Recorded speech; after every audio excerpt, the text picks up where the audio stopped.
శ్రీమాత్రి నమః. అందరికీ నమస్కారం అండి. మనకి త్వరలోనే గురుమూఢమి అయితే ప్రారంభం కాబోతున్నాయి. ఈ గురుమూఢమి ఎప్పటి నుండి ప్రారంభమై ఎప్పటి వరకు ఉంది, ఇంకా ఈ మూఢంలో ఏవే పనులు చేయకూడదు, ఇంకా శుభకార్యాలు చేసుకునే వాళ్ళు ఎప్పటి నుండి చేసుకోవాలి, అసలు మూఢం అంటే ఏంటి, ఈ మూఢంలో ఏ పనులు చేయకూడదు, ఏ పనులు చేయవచ్చు అనే అన్ని విషయాలు కూడా ఈ వీడియోలో తెలియజేస్తాయండి. మన పురాణాల్లో గ్రహాలు వాటి సంచారానికి అధిక ప్రాధాన్యత అయితే ఉందండి. మూడవ అనేది గ్రహాల స్థితి కారణంగానే శుభకార్యాలకు అనుకూలం కాని సమయాన్ని అయితే సూచిస్తుంది. నవగ్రహాలు సూర్యుడి చుట్టూ తిరుగుతాయి. వీటిలో భూమి కూడా ఒక గ్రహమే అండి. భూమి సూర్యుడు ఒక గ్రహానికి ఒకే వరుసలో ఉన్నప్పుడు ఆ గ్రహం భూమి మీద ఉన్నవారికి కనపడదు. దీన్ని అస్తగత్వం లేదా మూఢం అంటారు. ఈ సమయంలో శుభకార్యాలు చేయకూడదని అంటారండి. ఇక మూఢాలు అనేది రెండు రకాలు. ఒకటేమో గురుమూఢమి, రెండేమో శుక్రమూఢమి. గ్రహాలకి రాజు సూర్యుడు. సూర్యుడికి అత్యంత సమీపంలోకి ఏ గ్రహమైనా వస్తే ఆ గ్రహం తన శక్తినైతే కోల్పోయి బలహీనమవుతుంది.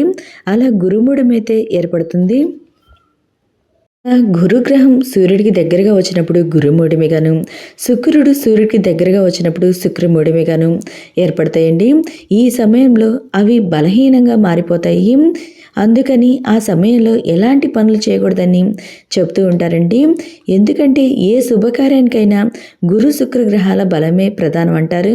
ఈ రెండు గ్రహాలు బలహీనంగా ఉన్నప్పుడు ఏం చేసినా కలిసి రాదని పండితులు చెప్తున్నారండి. ఈ మూఢం సమయంలో ఏ పనులు చేయకూడదు, ఏ పనులు చేయవచ్చు తెలుసుకునే ముందుగా ఈ గురుమూఢమి ఎప్పటి నుండి ప్రారంభమై ఎప్పటి వరకు ఉందో ఇప్పుడైతే తెలియజేస్తాయండి. ఇప్పుడు మీ ప్రారంభం వచ్చి 2026 సంవత్సరం జూలై 15వ తేదీ అనగా బుధవారం రోజున ఆషాఢ మాసము శుద్ధ పాఠ్యమి తేదీతో ప్రారంభమయ్యి 2026 సంవత్సరం ఆగస్టు 13వ తేదీ అనగా గురువారం రోజున శ్రావణ శుద్ధ పాఠ్యమి తేదీతో ముగిస్తుందండి. అంటే మొత్తం 30 రోజులైతే ఈ గురుమూఢం అయితే ఉంటుంది. మనం ఈ 30 రోజుల్లో ఎటువంటి శుభకార్యాలు అయితే నిర్వహించకూడదండి. అవి ఏ పనులు చేయాలో ఏ పనులు చేయకూడదు నేను ఇప్పుడు అవి కూడా తెలియజేస్తానండి. ఇంకా మనకి జూలై 15వ తేదీ నుండి ఆషాఢ మాసం అనేది ప్రారంభమవుతుంది. ఈ ఆషాఢ మాసంలో కూడా ఎటువంటి శుభకార్యాలు అంటే వివాహం కానివ్వండి, నూతన గృహప్రవేశానికి సంబంధించి కానివ్వండి, ఎటువంటి శుభకార్యాలు అయితే నిర్వహించరండి. దానికి తగ్గట్టు మనకి మూఢం కూడా ఉంది. ఇంకా మనం ఈ మూఢంలో ఏ పనులు చేయొచ్చో ఏ పనులు చేయకూడదో తెలుసుకుందాము.